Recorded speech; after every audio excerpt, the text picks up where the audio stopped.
All right, so today we're going to be talking about your cycle. We're going to be talking about how to live with your hormones, because it's something that I think is really important and I wish that I had learned. So again, I am Dr. Shannon. I joined McCormick Chiropractic in January of 2021, but I am part of the McCormick family, and my background is in women's health and mamas and babies. That's my jam. All right, so you've probably heard of the circadian rhythm. That is your sleep and wake cycle. Your infradian rhythm is actually your 28-day hormone cycle. So it's not always 28 days. That's the average. It can be 21 days. It could also be 35 or 40 days. It's particular to that person because everybody's body and hormones are different. So 28 days is an average. This occurs during the reproductive years. So once you have gone into menopause, obviously you're no longer tied to that infradian rhythm. You do still have hormonal changes, but it's different. It is deemed your body's second clock. So your circadian rhythm is your body's clock, that sleep-wake cycle, and this is your second clock. There are 4 phases that go in that are part of your infradian rhythm. The first one is menstruation. The second one is follicular phase. Then we have the ovulatory and luteal phase. So we're going to go a little deeper into this. There is a 25% change that occurs within your brain's chemistry during your cycle. So each cycle, so say if it is 28 days, each month, you actually have this change occurring within your brain's chemistry. You'll notice that things like metabolism, cortisol, skin, your hormones, they're going to fluctuate throughout your cycle. So again, those are the 4 phases there. The red phase is going to be your menstrual phase. The blue phase is your follicular phase. That orange phase there is your ovulation, and then the yellow is the luteal. I'll go more into detail into this as we go along. All right, so the menstrual phase, this is the start of your cycle. It is anywhere between 3 to 8 days, and this is where your progesterone levels are going to start declining. Now, what is progesterone? Progesterone is a hormone that stimulates the uterus to support pregnancy. It's also when your estrogen is also at its lowest too. And now your estrogen is the hormone for the development and maintenance of female characteristics. And then follicle stimulant hormone, this is going to increase, or FSH. This hormone is responsible for the formation of the egg within your ovaries. You need to make sure to eat adequate calories during this period. So let me talk about food and supplementation. So you're going to be losing a lot of iron during this period due to your menses. So you want to increase the iron intake with things like red meat, kidney beans. You also want to take care of that hormone production because it is dropping. So you're going to need to increase proteins and healthy fats. And then you want to replenish your minerals for the same reason. So seafood and mineral-rich seaweed are going to be things that will help you in that area. As for supplementation, quercetin, nettles, and red raspberry leaf are going to be great during this phase. Quercetin helps reduce cramps, and then so does red raspberry leaf, and both red raspberry leaf and nettles are good for a good source of iron. I particularly like nettles and red raspberry leaf as a tea, and I'll drink that during my menstrual phase, and it really helps reduce PMS symptoms I might be feeling. As for exercise and mindset, workouts should be mild, so you don't want to be doing too much at this point, like really restorative yoga, like yin yoga, taking a walk, maybe doing some stretching, just movement, but not overdoing the movement is going to be good here. Maybe body weight exercises rather than adding on weight. This is a good time for meditation and really resetting your focus. So you don't want to set up events during this time. You really want to calm down, go home, relax, rest, reset your focus. A walk in the evening would be a perfect way to both reset your focus, but also get that mild movement in. Okay, so after your menstruation, we're moving into the follicular phase. Follicular phase is that 7 to 10 day period after your period ends and until ovulation occurs. And this is where you get that big variation, right, in different people's cycles. So it can be less than 7 days and it can be greater than 10 days. So if you have a cycle that is 21 days, you might have a really short follicular phase. Or if you have a cycle that's 40 days, you might have a really long follicular phase. So that's something to consider, especially if you're trying to conceive. This is when your estrogen starts to rise and the lining of your uterus begins to thicken. Your metabolism is a little bit slower still from menstruation, and your resting cortisol levels are lower. So if you have an unbalanced, if your hormones are unbalanced at this time, you're going to feel tired in the beginning of this period. And then this is also when your egg is prepping for release, so your FSH hormone is still risen at this point. So food and supplementation to think about during this period are going to be those green leafy vegetables, right? Like broccoli, parsley, green beans, string beans, zucchini. Supplementation wise, you want to coenzyme Q10 is going to be a good one to take. This because it nourishes the mitochondria. Your mitochondria is that powerhouse of your cell. It's what takes the energy from your food and uses it for your cells and your body to move and do things. So we want to support the mitochondria during this period. That'll help if you're feeling tired. And it also supports ovarian health. And it can actually increase the quality of your eggs. So not quantity, but it can help with the quality of your eggs. As for exercise and mindset, you want to ramp up your workouts at this point. So, doing more cardio, going for a run, this is when you want to start moving into that. And it's going to be best to do midday when your estrogen is low and your cortisol levels are just right. Okay, it's a good time to also push yourself mindset wise. Like this is when you should start projects and meet up with friends or have events or have meetings. Like you really want to start doing that during this phase. All right, so the egg is starting to prepare during the follicular phase, and then now we're going to talk about ovulation.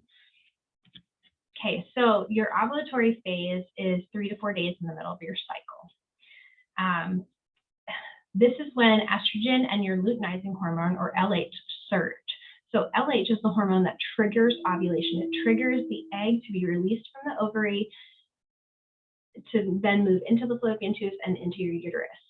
So the uterus is still thickening at this, the lining of the uterus is still thickening at this point. And you also have a surge of testosterone and it drops. So this is, so that's really important for energy wise. Ovulatory phase is the best time to get pregnant.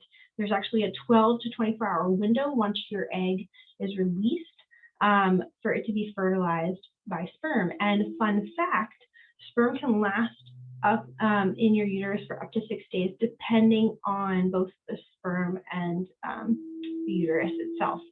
So yes, at ovulation is the best time to get pregnant, but you could potentially get pregnant due to intercourse that you had, a day or two before you ovulated.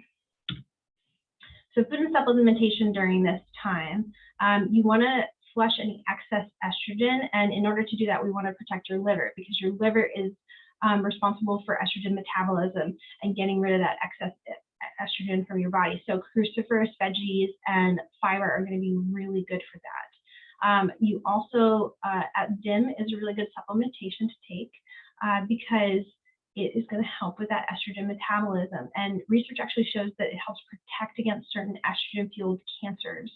And I'm going to go into a little bit more detail about estrogen and the progesterone ratio later on. Exercise and mindset during the ovulatory phase. So this is when your energy is going to be best, especially with that big spurt of testosterone, to do those high intensity workouts or any body weight circuits. It's best done early in the morning because that's when you're going to have tons of energy. You also can, this is also going to be a good time for you to be really social, so plan for events. have those conversations with friends, get together with family, important meetings. This is a great time for you to do that. Here we go.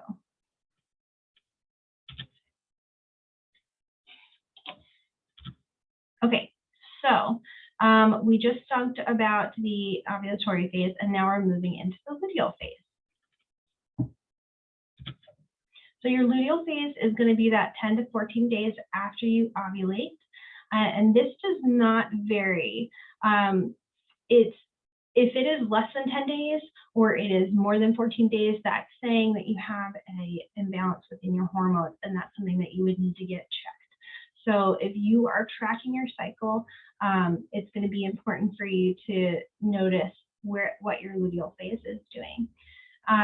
So at this point of the phase, your progesterone and estrogen are going to rise in the beginning of the phase and then begin to drop. So think of it, say it's 14 days, right? That first week, the progesterone and estrogen are going to rise. And then that second week, if there has been no fertilization of the egg, then they will both begin to drop. Now, PMS during this phase is actually going to be caused by estrogen dominance. So if you have like severe cramping, bad migraines that might happen during this phase, it's actually going to be caused by an estrogen dominance. So what do I mean by that? So you want a ratio of 1 to 5 with progesterone and estrogen. So, and progesterone is actually important because it is the precursor for cortisol. So if you are in a stressed out state often or for prolonged periods of time, your cortisol, that is your stress hormone. It's made by your adrenal cortex. And your adrenal cortex needs more of the cortisol if you've been stressed out for a prolonged period of time. So what's it going to do? It's going to take your progesterone and it's going to use that for cortisol development. So then it's going to lower your progesterone, increasing that progesterone estrogen ratio. And we don't want that estrogen dominance to occur. Your liver is what gets rid of that excess estrogen, right? So we want to protect the liver. And we also don't want to have that for long periods of time because it can lead to a higher risk of estrogen-fueled cancers. So making sure that your progesterone estrogen ratio is healthy is very important. Now, your metabolism is also going to speed up during this phase. So what does that mean for food and supplements? Well, you're going to want to balance your blood sugar. That's why you'll tend to be more hungry during this phase, right? So we want to make sure your blood sugar is balanced so that so you want to eat like more cruciferous vegetables to help with that liver metabolism. Complex carbs are going to be good with keeping your blood sugar balanced around rice, squash, sweet potatoes, things that have a little bit more to them. And then chromium and cinnamon are going to be good supplementations. Now, why is that? Chromium regulates insulin activity. So let me explain that a little bit more. So insulin is a hormone, right? When you eat, your body takes the food that it's given and takes the sugar from the food and the energy from the food and puts it into your blood so that it can go out to the cells. That's your blood glucose or your blood sugar, right? So after you eat, you have all of this blood sugar within your blood, this glucose within your blood that needs to go to the cells. Insulin is the hormone that then takes that sugar within your blood and gives it to the cells so that they can use it for energy. So chromium and cinnamon are important to help regulate that insulin activity, regulate that blood sugar balance, because that's going to be really important during this period. Now, and when it comes to exercise and mindset, we want to be moving into more gentle movement. Things like yin yoga are going to be really great. Going for walks and doing more lighter workouts, maybe not using a heavy weight, maybe doing more body weight, maybe doing more stretching movements. In the first half of the luteal phase, because remember it's 10 to 14 days, the first half you want to be doing it more in the morning or earlier in the day, and then the second half of it, it's better to do later in the evening just because of those hormone fluctuations. So restorative yin yoga before bed would be great. This is also a good time for you to take time for yourself, look within, work on yourself rather than spending time with other people. All right, so so we've talked about the menstrual cycle, the menstrual phase, the follicular phase, the ovulatory phase, and the luteal phase. Couple of little tidbits. If you are trying to get pregnant, again, like I said, sperm can last up to 6 days within the uterus. So, you know, during that follicular and ovulatory phases are when you want to work on having intercourse for fertilization of the egg.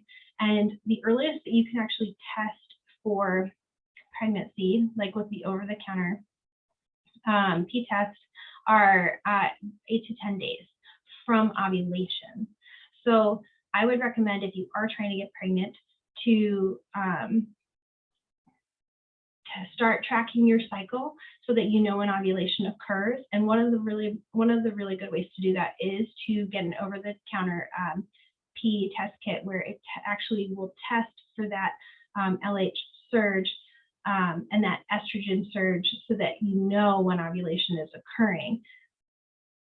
That way, then you have an idea where that 8 to 10 day period is for testing. Now, an over-the-counter test for pregnancy is going to test the HCG.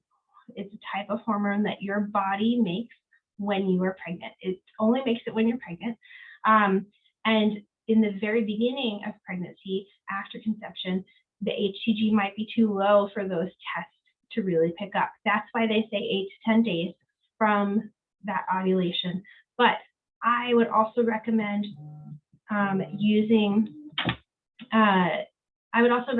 waiting. What they say is until you miss your period, because that's going to give you a higher chance of it being a positive test if fertilization did occur.